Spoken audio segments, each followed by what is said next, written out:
Hello, my friends. Welcome back to my channel, Andre Moore, The Dark Nerd Rises. I might change that up to just The Dark Nerd Rises, but this is going to be a special one because happy Juneteenth, everyone. I hope that we all have a blessed day today and that we remember what this day meant, for many of those who know our history and everything. The history of Juneteenth, 1865 was when, it was the last of the slaves in Texas that finally found out their freedom, but it was really a freedom for everyone. Of course, sometimes it's freedom-ish.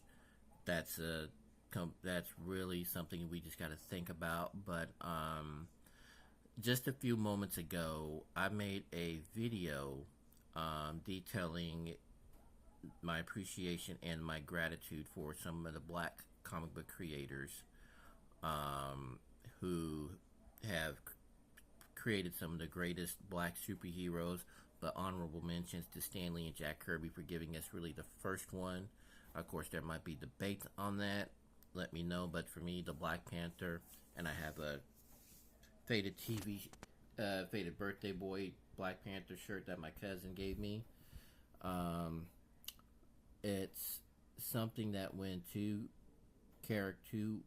white Jewish creators could see the significant changes of the civil rights movement to create not just only one character to represent a, a group that was never properly represented in comic books before that.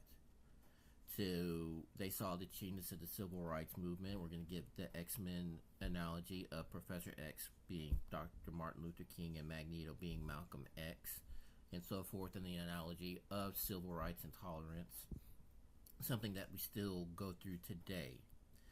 And I look at the characters that came after the Black Panther supporting characters. I had mentioned Joe Robbie Robertson and his son Randy in the Amazing Spider-Man. You had James Rhodes, who is now War Machine, who was Iron Man before that. You had so many heroes that came right after that. Storm, Cyborg, the aforementioned War Machine, Falcon, who is now Captain America.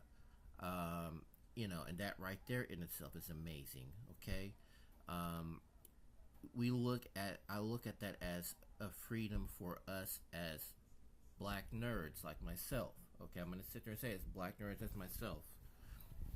We have representation. Miles Morales has been to give another one. The current Spider-Man, fellow Spider-Man, along with Peter Parker. This is something that, when you look at history of Juneteenth, it represents freedom. And for me, what I'm going to say and speak out on, this does tie in. So I apologize if I might go a little off track. I'm trying to keep my thoughts together. But just to begin, as I woke up this morning, I turned on to History Channel, and they have a documentary on called After Jackie. It's about what happened after Jackie Robinson broke the color barrier in baseball. And it's a brilliantly done documentary. Go check that out on the History Channel.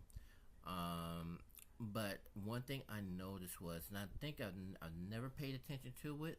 Maybe I have and then just forgot about it. But this morning it hit me. I actually got to hear Jackie Robinson speak, and I realized something. He sounds just like me. And when I say sounds just like me, you listen to my voice. It's high pitched. I don't have an accent or anything. I don't talk to a deeper, lower register or anything. I don't think I can't, but maybe it's something I choose to subconsciously or what.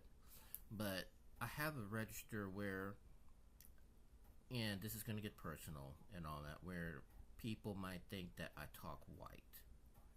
Okay, let's back up and think about this, because this is all going to tie together with comic books and everything else, sci-fi, all that stuff for me.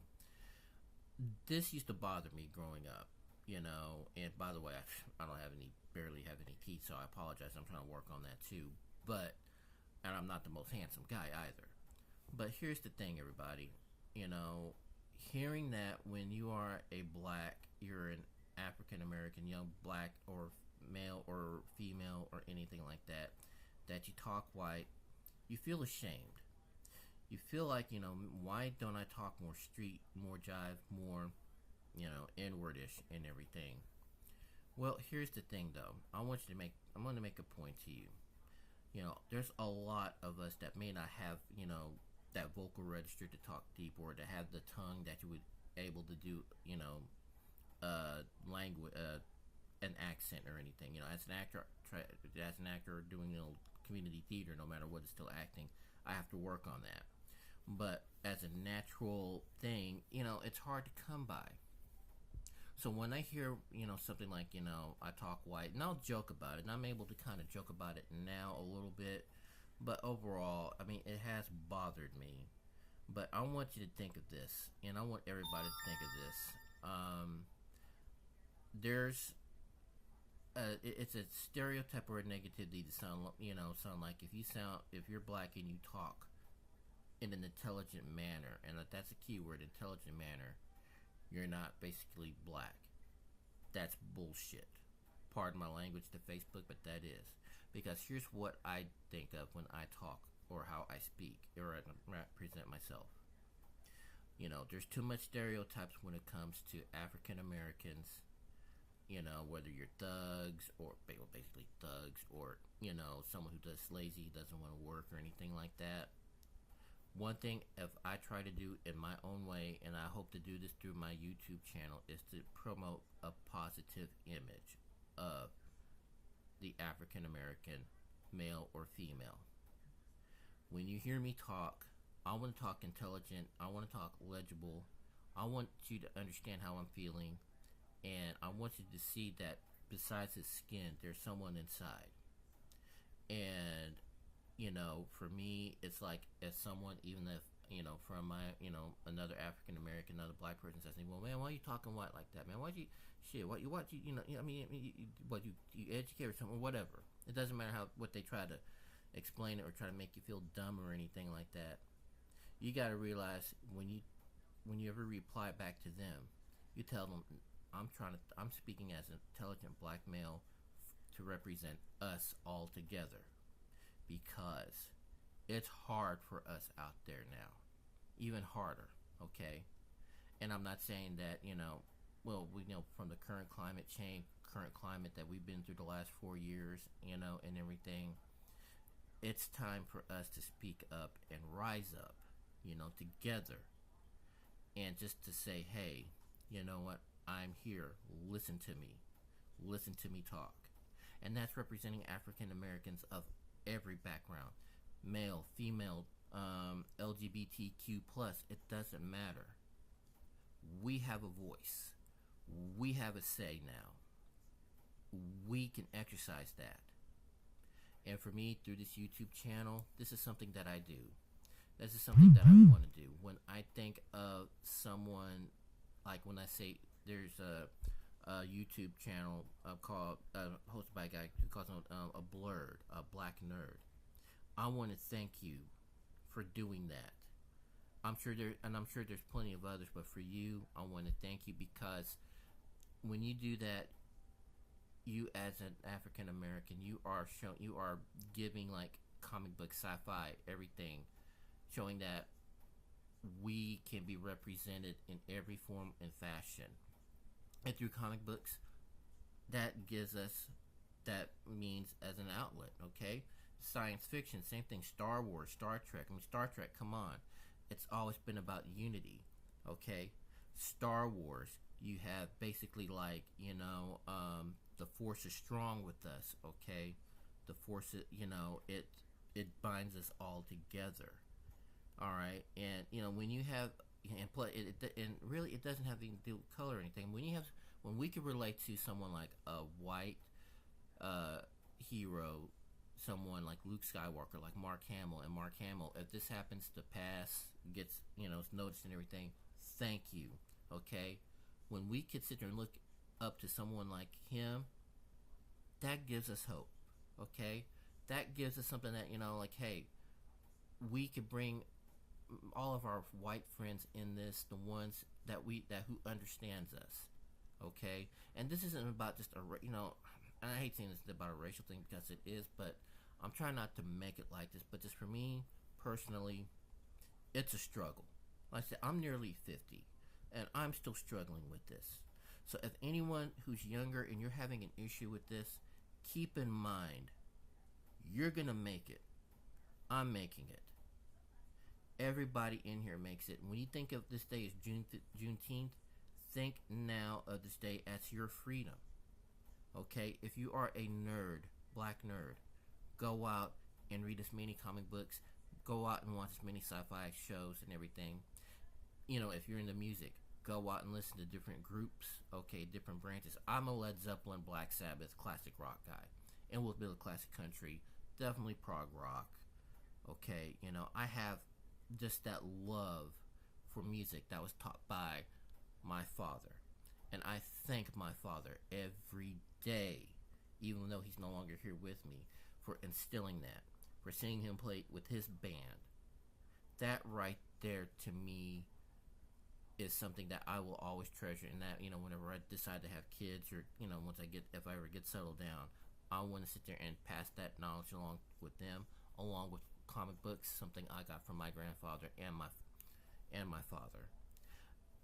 You know, today is a day of reflection, of a freedom, of a happiness, of what we as African Americans have been through, you know, what we have, you know, the progress that we climbed through and everything. And on my first post, one thing that I love is the fact that, and there's a collage in the back and everything. This is raw. I don't want a collage or nothing like that. I'm showing myself to you. You know, it's all of that collection, that assemblage of the black superheroes and all that.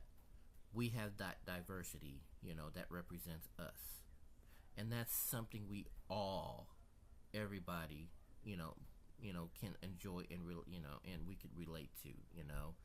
And for me to you, I want everybody all together, and I'm going to say for all races and everyone, to stand together for on this day and realize that we are still continuing to make the change.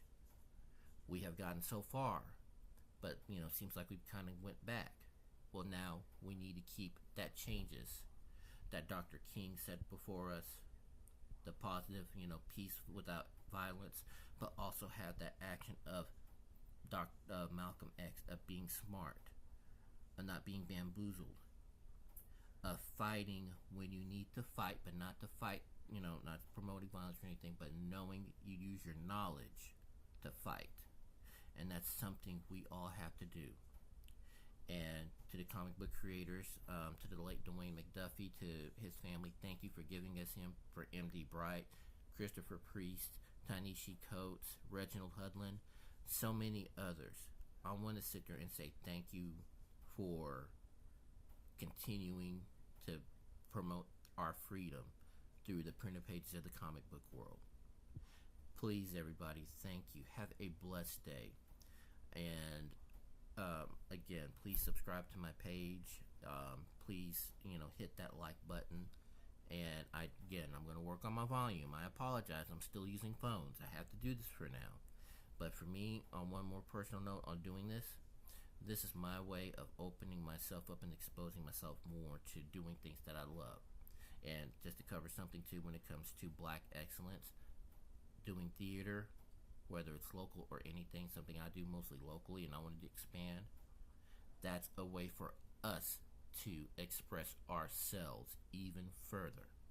So to thank those who are doing the theater, to doing, you know, acting, I want to thank my little theater troupe, Ardmore Little Theater, for some of the shows that we have done, and, you know, at times pushing the boundaries. So for that, thank you.